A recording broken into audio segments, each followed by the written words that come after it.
అగ్రరాజ్యంలో మళ్లీ మంటలు రేగాయి. అమెరికా అధ్యక్షుడు డొనాల్డ్ ట్రంప్ ప్రకటించిన ఆపరేషన్ ఎపిక్ ఫ్యూరీ తర్వాత పరిస్థితులు వేగంగా మారాయి.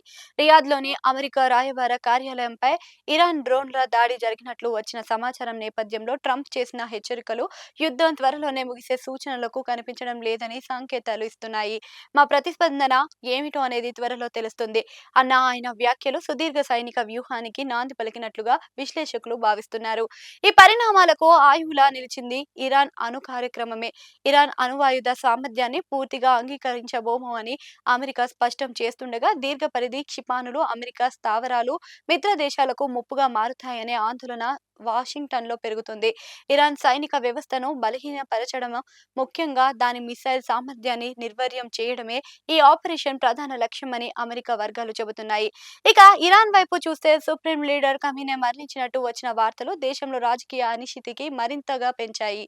నాయకత్వ శూన్యత మధ్య ఇరాన్ సైన్యం ముఖ్యంగా ఇస్లామిక్ రివల్యూషనరీ గార్డ్ కార్డ్స్ ప్రతిదాడులతో తన సైన్యాన్ని చాటుకునే ప్రయత్నం చేస్తుంది.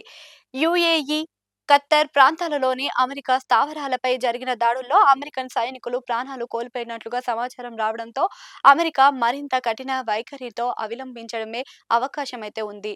ఈ యుద్ధం కేవలం రెండు దేశాల మధ్య పరిమితి కదా. గల్ఫ్ దేశాలు గల్ఫ్ దేశాలు తీవ్ర ఆందోళనలో ఉన్నాయి.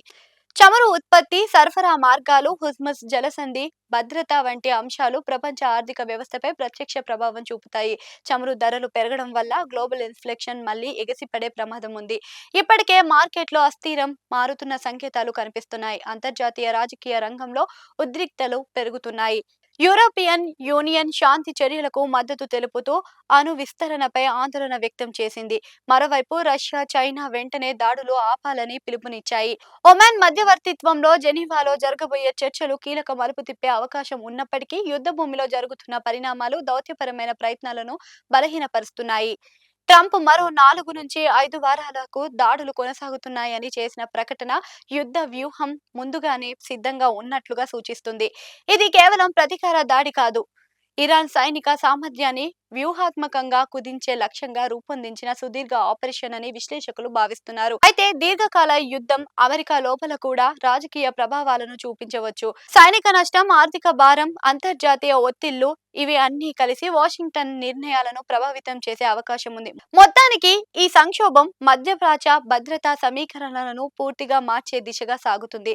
అణు కార్యక్రమం, ప్రాంతీయ ఆధిపత్యం, మిత్ర దేశాల భద్రత ఇవన్నీ ఈ మూడు అంశాల చుట్టూ తిరుగుతున్న ఈ యుద్ధం త్వరగా ముగిసే సూచనలు లేవు.